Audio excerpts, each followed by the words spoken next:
Hello, She-Fitters, and welcome to your first in-between rounds chat for the 2023 season.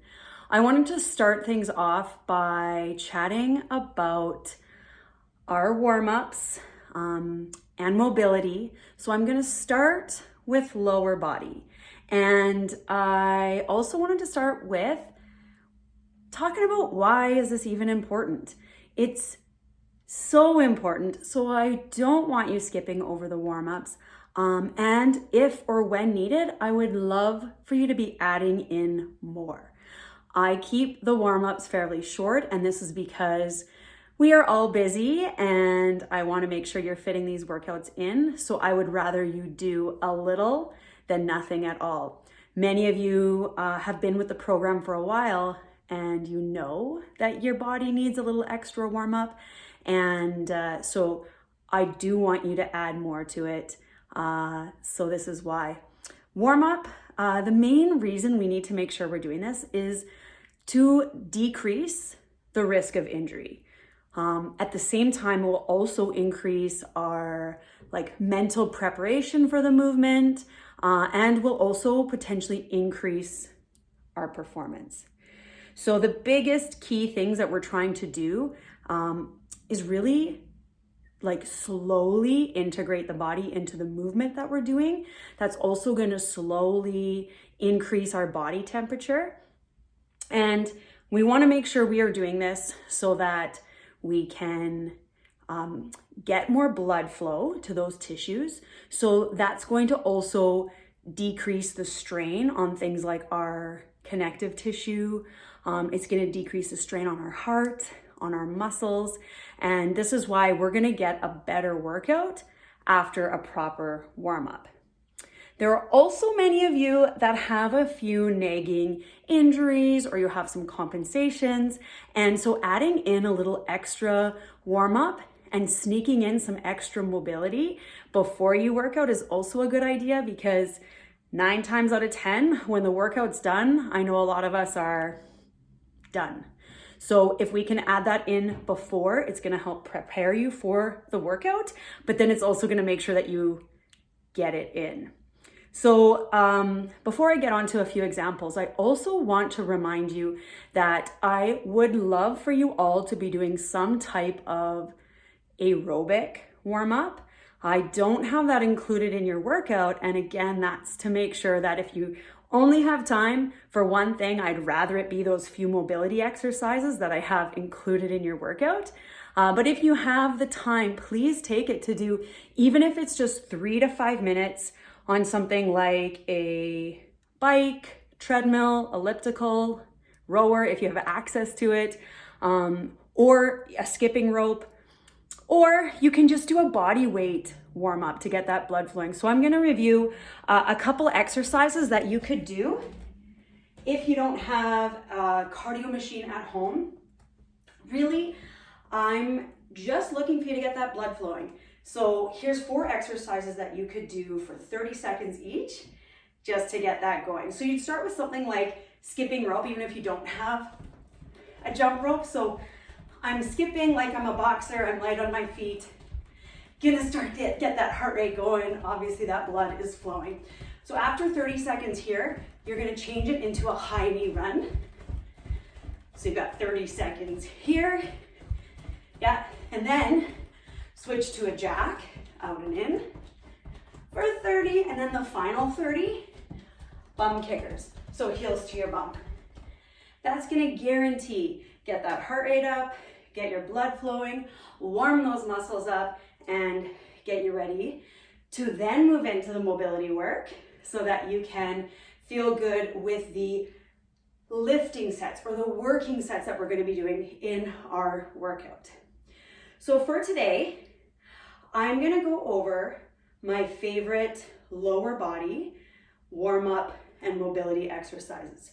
So this is so that in the weeks to come, you can use these exercises to add to your warm-up, or you can use this video to do on a regular basis. If you're someone who feels tight through your hips or your lower body, this is a great way to make sure that you're keeping up with that range of motion. So my favorite lower body warm-up, we'll start with some air squats. So feet will be about shoulder width, maybe a touch apart, and you're just going to keep your weight in your heels, push your bum back, and we're going to air squat. And I want you to do about 5 to 10. So this is where I'm giving you that range because some of you will need more, some of you need less. You're then going to turn into a sumo squat, so feet wider, toes turned out. Okay, so you're nice and deep here. You're going to hold this sumo squat with your hands on the insides of your knees, and you're going to roll. So I'm going to roll my left shoulder towards my right knee. I'm pushing into my inner thigh with that left hand, and I'm going to come through the center, and I'm going to push my right elbow straight. I'm pushing into the right inside of my knee here, and I'm rolling that right shoulder to my left. Pass through the center, and this is something that you can do 5 to 10 times each side. You're going to feel a lot of stretch through that inner thigh, but also through your thoracic spine, which we often don't get enough of. From here, I want you to keep those feet. Feet are stay nice and wide, and now instead of having that sumo position, I want you to point your feet straight forward because we're going to do a lateral lunge. So you're going to shift all your weight over to that right side, keeping your left knee straight. Try to stack your right ankle below your knee. Try to get that hip in line with your knee and your ankle, and then as well that shoulder. So everything is in one straight line. I've got a big stretch through my left side, and I'm loading that right glute. I want you to come up through the center, pass to the other side. So now we've got the same thing happening here on the left. So shoulder, hip, knee, and ankle, all in one line. Pass through that center. And trying to get lower with each one, and it's very important those feet stay straight. So if you start to let that toe turn out, you're losing some of this mobility we're trying to gain through those hips. So keep those feet square. After you do 5 to 10 each side here, then we'll switch it into a Cossack lunge, which is where we're going to drop deeper into it. So it's very similar to that lateral lunge. You may be able to widen your feet even further, and you're going to come over, and as you're coming over, I want you to rotate the toe of that left leg up. You're going to try to sit nice and low, come up through the center, and we're going to shoot over to our left here, rotating the right toe up. I'm going to try to get as low as I can, and I like to do it without hands, but I do have the mobility and stability to get there. If you need to, you can put those hands down. This is another one that you will do 5 to 10 each way. Before moving into my absolute favorite, the world's greatest stretch, our hip opener. I know you all know this one. We've been doing it forever together. I like to start this one with a hip stretch. So I'll stand and hinge at my hips first. So I'm passing through a hamstring stretch along the way. That's so you get a little twofer here. Walk out into your high plank. So we're going to stack the shoulders right on top of our wrists. First up, we'll bring our right foot forward. So the right foot goes right on the outside of that right hand. So I'm sinking into this stretch. So I get a little hip flexor stretch on the left side. And many of you may feel a bit of a stretch on your right side through your glute. We're going to bring our T-spine, our thoracic spine, back into it by lifting the right hand, twisting towards that front leg, and then trying to bring that arm through. I'm going to try to bring my right elbow towards my left wrist. I'll do one more where I face you. So I'm here in my lunge, twisting towards that front leg. Then this elbow comes through, and this elbow is going to try to get as close as it can. So right elbow to left wrist. After 3 to 5 each way, you're going to switch. Turn back for you. But before we switch, I want you to think of passing through that plank, and this is so that we can get just a little bit of a motion here where we're connecting our core with our full body. So make sure you hit a plank in between before you switch to the left.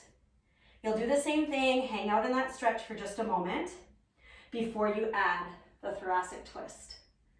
So I'm gonna twist.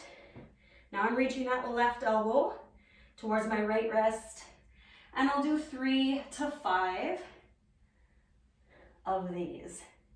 Once you're done on that left side, come back to that plank, and again, we'll pause for just a second before doing the reverse, where we hinge at our hips. Try to keep your knees as straight as you can so that you're gonna get that hip or hamstring stretch, I should say, again. So I'm back here, hang out for that second, let those hamstrings lengthen before returning to standing. So from here, always try to think like roll up your spine and be mindful of starting at the bottom of your spine, move to the middle, then your upper spine, then you get a little shoulder roll at the top, and it just helps you also connect with separating the motion through your spine and connecting with the different parts of your spine.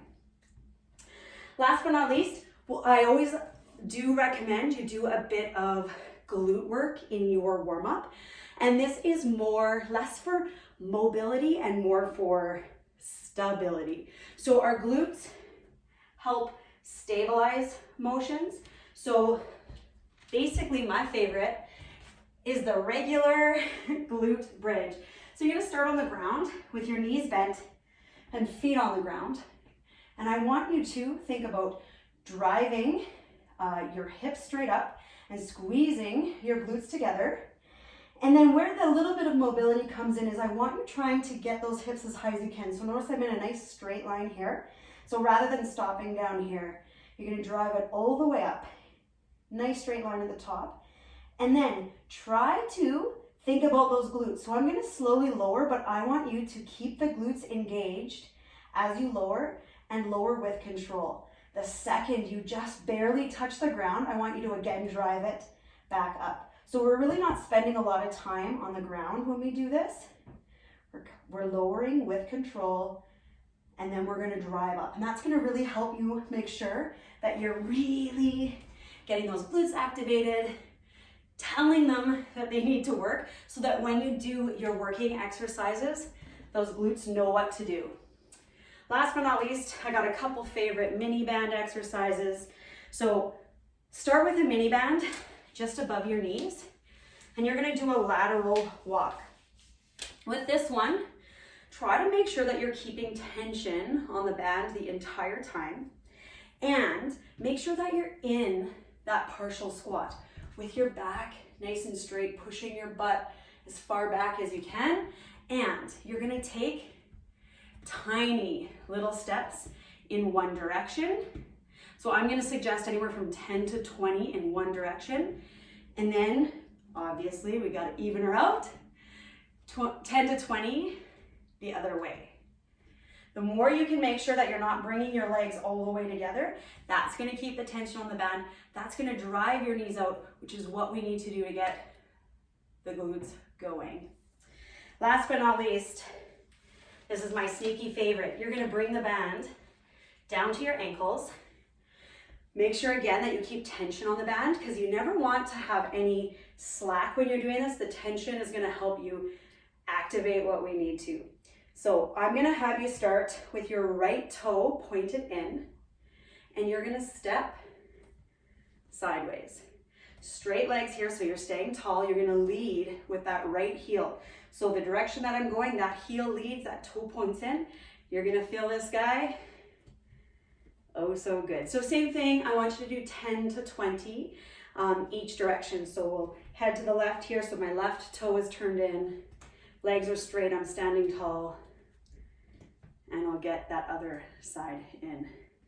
So now that we are feeling like our glutes are working, there are just a few of you, and I've talked to some of you, but this is something that will benefit you all, is don't forget about things like your ankles. A lot of times when we're doing deep squats, even the lunges, our ankle mobility matters.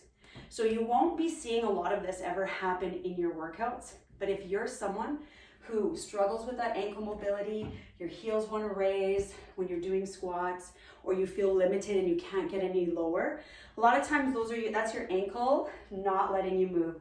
So another good way to continue to work on that ankle mobility in your warm-up, but even just day to day, is to stand facing your wall.